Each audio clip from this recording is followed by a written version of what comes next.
যদি এটি 22 জোড়া অটোজোম এবং ডাবল এক্স সেক্স ক্রোমোজোম নিয়ে বেড়ে উঠে তাহলে কন্যা সন্তান হিসেবে জন্ম নেয়। যদি এটি 22 জোড়া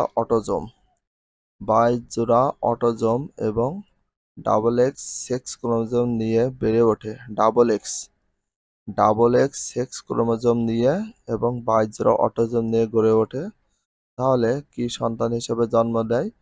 কন্যা সন্তান হিসেবে জন্ম নেয়। কন্যা সন্তান কেন বলা আছে? কারণ ডাবল এক্স হলে কন্যা সন্তান হয়। যদি এটি 22 জোড়া অটোজোম এক্স হয় তাহলে কি, একটু ভালো করে দেখো, যদি 22 জোড়া অটোজোম এবং তার সাথে XY ক্রোমোজোম নিয়ে গঠিত হয় তাহলে পুত্র সন্তান জন্ম নেয়। 22 জোড়া অটোজোম XY ক্রোমোজোম নিয়ে গড়ে ওঠে তাহলে পুত্র সন্তান হিসেবে জন্ম দেয়।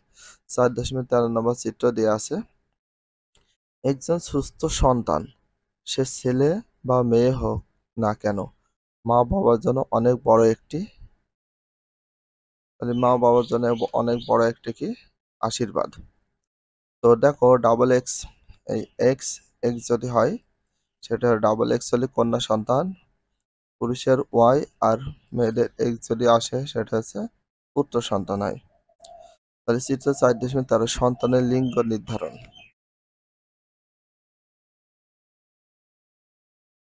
আশীর্বাদ কিন্তু দুর্ভাগ্যক্রমে দেখো অজ্ঞতা। আশীর্বাদ কিন্তু দুর্ভাগ্যক্রমে অজ্ঞতা এবং কুসংস্কারের কারণে অনেক ছেলে সন্তানকে প্রাধান্য দেয়।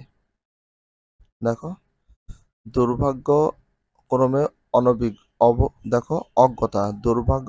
অজ্ঞতা, যার ভিতরে শিক্ষা কোনো জ্ঞান নেই, এবং কুসংস্কারের কারণে অনেকে ছেলে সন্তানকে প্রাধান্য দেয়। তাহলে অনেকে ছেলে সন্তানকে প্রাধান্য দেয় কি কারণে? দুর্ভাগ্যক্রমে অজ্ঞতা বা কুসংস্কারের কারণে। এটা ভেরি ভেরি ইম্পর্টেন্স, আন্ডারলাইন করে রাখবা। শুধু তাই নয়, মেয়ের জন্ম হলে মাকে দোষারোপ করা হয়, এটা কিন্তু উচিতই না। কিন্তু তোমরা নিশ্চয় বুঝতে পারছো, সন্তান কি ছেলে সন্তান হবে না মেয়ের সন্তান হবে তার জন্য মা কোনোভাবে দায়ী নয়। ছেলেদের অসংখ্য শুক্রাণুর ভেতর এক্স ক্রোমোজোম বহনকারী না, ওয়াই ক্রোমোজোম বহনকারী শুক্রাণু ডিম্বাণুর সাথে মিলিত হবে, সেটি হচ্ছে প্রকৃত কারণ। এখানে একদম ছেলেদের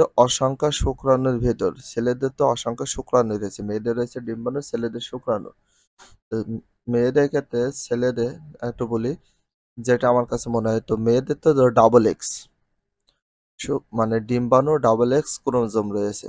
তো ডাবল এক্স যদি থাকে, ওইখান থেকে যে কোনো একটা এক্স ছেলেদের যে শুক্রাণু আছে, শুক্রাণুর ভিতরে যদি ওয়ার সাথে মিলিত হয় তাহলে হয়ে যাবে পুত্র সন্তান, আর যদি এক্স এর সাথে মিলিত হয় তাহলে হয়ে যাবে কি কন্যা সন্তান।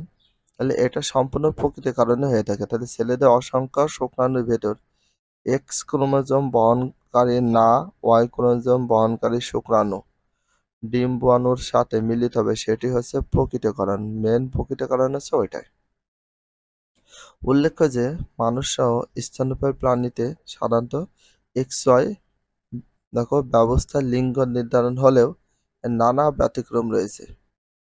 জীবজগতে লিঙ্গ নির্ধারণের